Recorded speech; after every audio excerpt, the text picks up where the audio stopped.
Paliwal BA final में फिर से आपका स्वागत करती हूँ। कल हम पढ़ रहे थे अंतर्राष्ट्रीय संबंधों का अर्थ में स्थिति और अध्ययन के रूप में बातें देखी गई, लेकिन और भी बातें अंतर्राष्ट्रीय संबंध में आ रही है कि अंतर्राष्ट्रीय संबंध के अर्थ के संबंध में दो दृष्टिकोण और सामने आते हैं। कौन कौन से है? संकुचित दृष्टिकोण और व्यापक दृष्टिकोण। इनको दृष्टिकोण को उपागम भी कहते हैं। ध्यान रखना, दृष्टिकोण यानी उस विद्वान का कैसा दृष्टिकोण है इनके प्रति, यानी अंतर्राष्ट्रीय संबंध में संकुचित दृष्टिकोण, उन विद्वानों के दृष्टिकोण कैसा है, किसके प्रति? संकुचित, किसके? अंतर्राष्ट्रीय संबंध में। तो संकुचित मानने वाले विद्वान, संकुचित को मानने वाले के अंतर्राष्ट्रीय संबंध में हमेशा संकुचित ही दृष्टिकोण माना जाता है। ये विद्वान कह रहे हैं कि इसमें स्वतंत्र व संप्रभु राज्यों के राजनीतिक सरकारी संबंधों को सम्मिलित करते हैं, जिसका संचालन कौन करता है? उन देशों में सत्ता, जो सत्ता में कौन कौन बैठता है? सत्ता और शासकीय अधिकारी, प्रशासन में जो बैठते हैं वो ही अंतर्राष्ट्रीय संबंध बना सकते हैं। तो सत्ता में तो आएगा प्रधानमंत्री, राष्ट्रपति, विदेश मंत्री, और प्रशासन में कलेक्टर वगैरह, ये प्रशासन के जो भी समाज सेवा, जो सरकार जनता की सेवा करते हैं वो सब प्रशासन में आएंगे। इसमें डॉक्टर, वकील, कलेक्टर सब बातें आएंगी इसमें।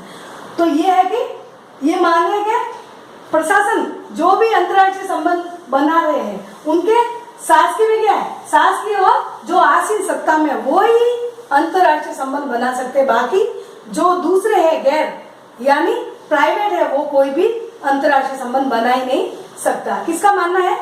जो संकुचित दृष्टिकोण रखने वाले विद्वानों का।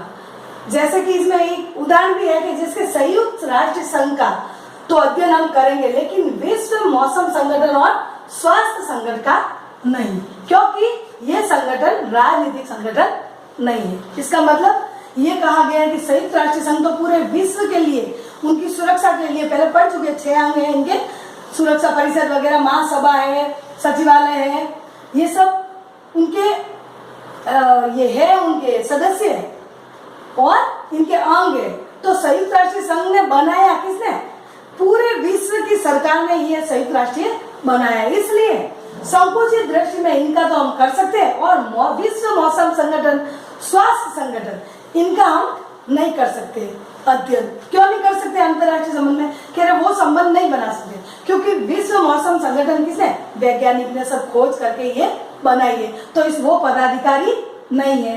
स्वास्थ्य संगठन में वो डॉक्टर है, प्रशासन है, लेकिन जो स्वास्थ्य संबंधी जो वैज्ञानिक ने दवाई की खोज की है उन्होंने कोई भूमिका, वो सरकार की भूमिका नहीं, वो वैज्ञानिक खुद ही अपने क्या करते? हमने खुद शोध करते और फिर बाद में ये सब बातें आती है। विश्व मौसम संगठन और स्वास्थ्य तो ये भूमिका नहीं निभाएंगे। कौन कह रहा है? संकुचित दृष्टिकोण। वो कह रहे हैं सिर्फ संयुक्त राष्ट्र संघ, क्योंकि सरकार ने, सारे विश्व की सरकार मिलकर ये संयुक्त राष्ट्र संघ की स्थापना की है।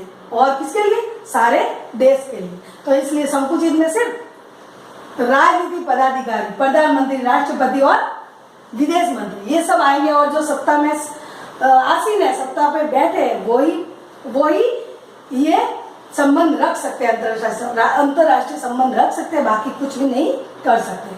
अब ऐसे भी विद्वान सामने आए जो वो कह रहे हैं कि व्यापक दृष्टिकोण, यानी वो विद्वान मानते कि नहीं, बिल्कुल ही नहीं, संकुचित दृष्टिकोण से अंतर्राष्ट्रीय संबंध सही ढंग से नहीं चलेगा और न ही किसी देश का विकास होगा, क्योंकि संकुचित दृष्टि में सिर्फ सरकार का संबंध होगा तो जनता के बारे में कौन सोचेगा? जो प्राइवेट निजी है उनके बारे में कौन सोचेगा? तो ये सामने आई कि इनका खंडन करते हुए, किसके?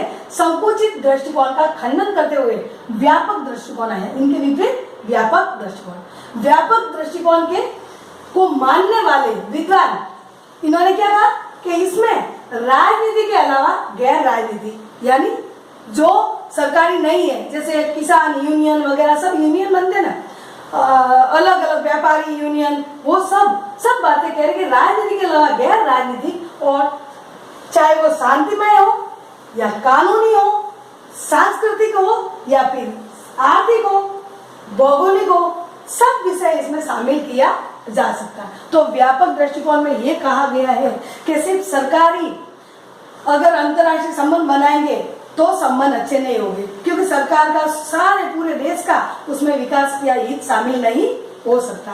इसलिए व्यापक दृष्टिकोण में यह कहा गया कि गैर राजनीतिक यानी दूसरे जो यूनियन है या एक देश दूसरे देशों से व्यापार करते हैं, जो प्राइवेट व्यापार करते हैं, सब जो सरकार में है ही नहीं, जो बिजनेसमैन है, वो सब क्या करेंगे, एक दूसरे देश के वो साझा संधि करेंगे, तो वो भी भूमिका महत्वपूर्ण निभाते। इसी के द्वारा ही वो कह रहे हैं कि अंतर्राष्ट्रीय संबंध बनेगा, सिर्फ संकुचित दृष्टिकोण से नहीं होगा। इसके अलावा ये व्यापक दृष्टिकोण में शांतिमय और कानूनी दोनों बातें बताइए।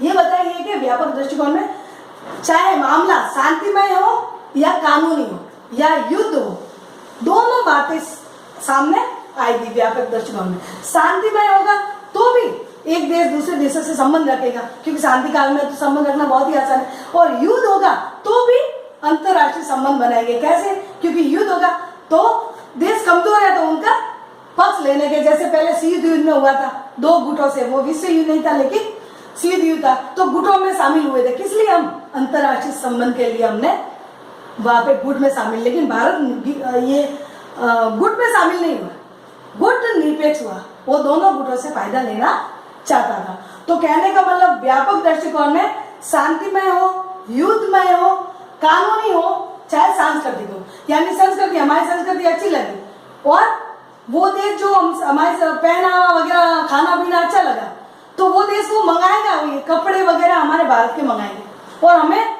फॉरेन के जीन्स वगैरह अच्छे लगे तो हम वहां से आयात करवाएंगे और वो खुद ही आयात करेंगे। तो हमें हमारे पास जो ज्यादा चीजें वो हम निर्यात करेंगे और हमारे पास कम है वो हम आयात करेंगे। तो सिर्फ सरकारी संबंधों से ही अंतर्राष्ट्रीय संबंध नहीं होगा, बल्कि ये गैर राजनीति यानी प्राइवेट भी बहुत महत्वपूर्ण भूमिका निभाती। इनके द्वारा ही अंतर्राष्ट्रीय संबंध बनते हैं, सिर्फ सरकारी तक नहीं।